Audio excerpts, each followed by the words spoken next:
supposed to do this by myself?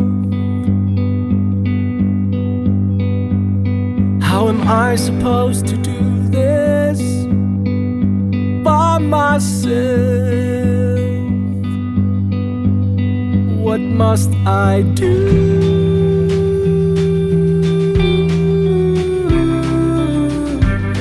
to save my child?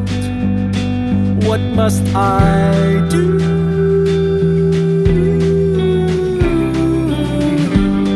to save my child? How are we supposed to do this all by ourselves? Were we ever meant to do this by ourselves? Oh, where are you?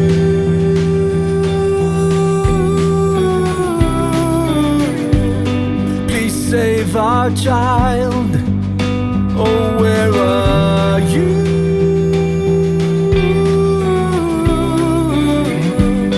Please save our child. I feel like water on the sun and fire in the rain. This desperate feeling drains the hope from my veins. This fragile prayer barely carries faith, but will you hear my cry? 'Cause my son needs your help.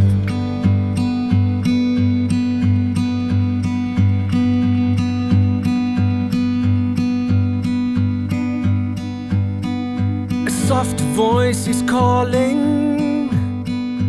from afar, saying, give me the fear inside you, let rescue sing its song. Lord, is this you?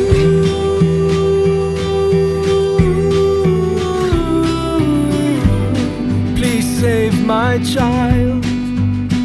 Show me it's you.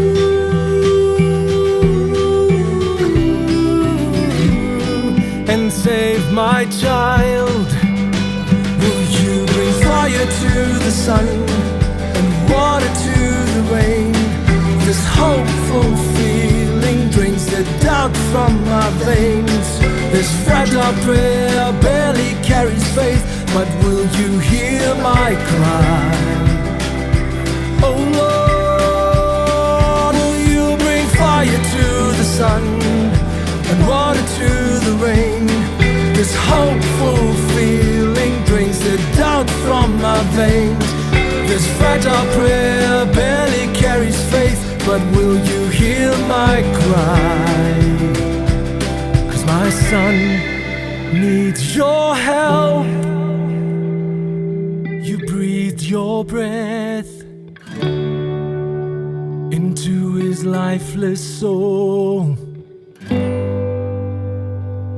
In just one moment, you took complete control, and everything changed when heaven touched earth. In just one moment, new hope was birthed. Everything's changed when heaven touched earth. You changed it all, impossible to reality.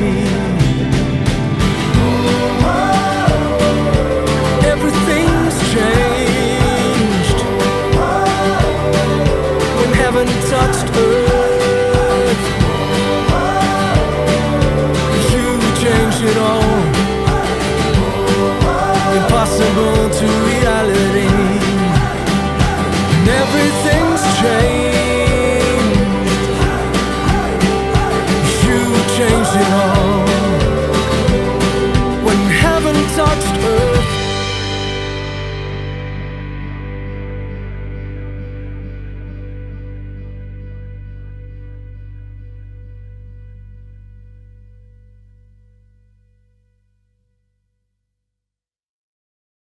Mikhail was born on the 31st of October in 2014, and he was born a very healthy, happy boy.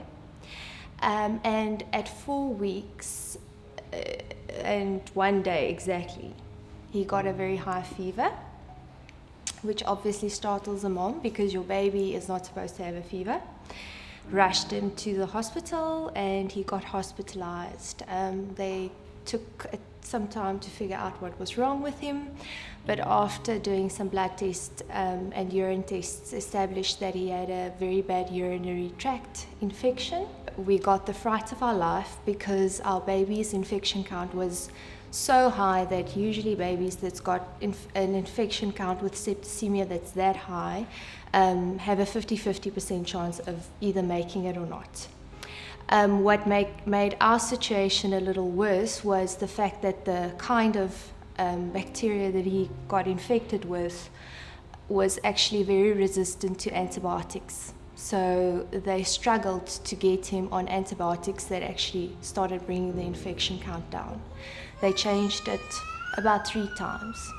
On the 3rd day, we got hospitalized on the Monday, and on the Wednesday, the doctors really had their hands in the hair because nothing was working. Mikhail wasn't responding, and at that stage, he was going into, I won't say a semi-coma, but he was very sleepy all of the time. He wasn't drinking at all anymore, he wasn't responding, and he wasn't crying.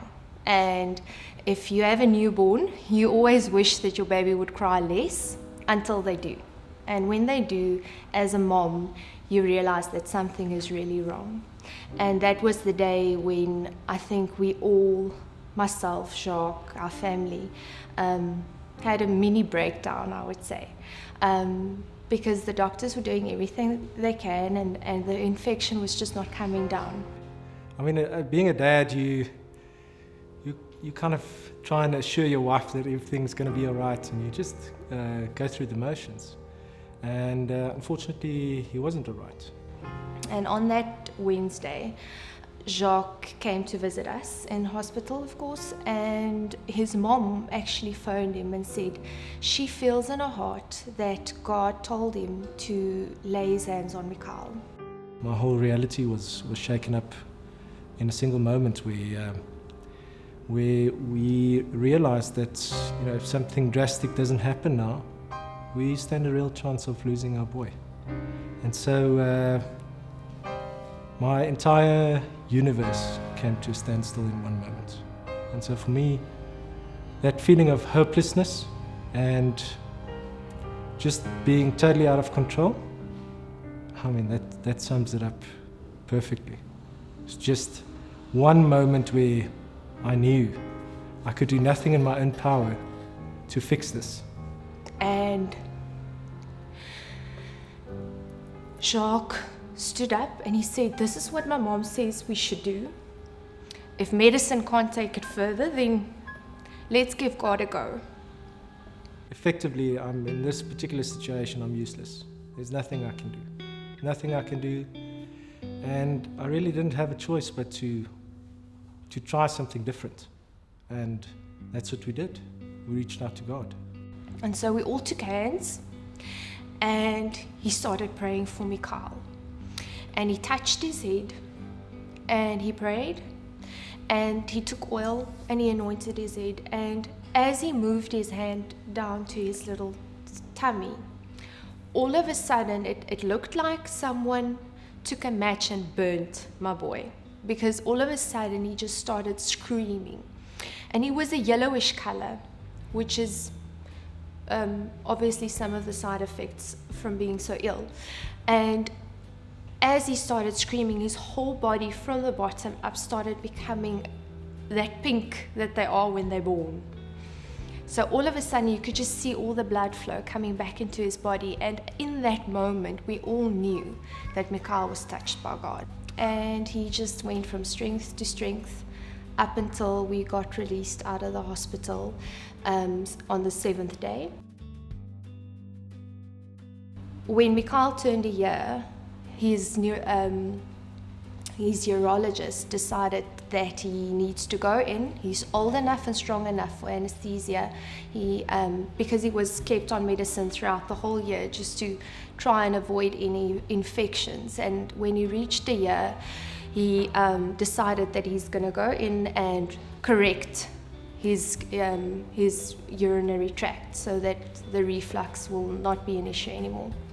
When he went in, and he's one of the most well-known urologists in the country. He's a robotic surgeon, so he went in with all these fancy machines, and wonder above wonder, couldn't find the little hole where the reflux was supposed to come out.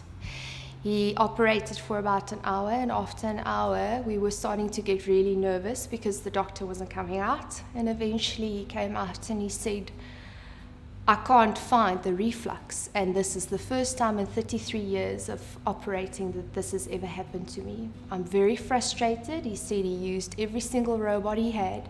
He couldn't find the reflux, and his words were, it seems like God healed your boy.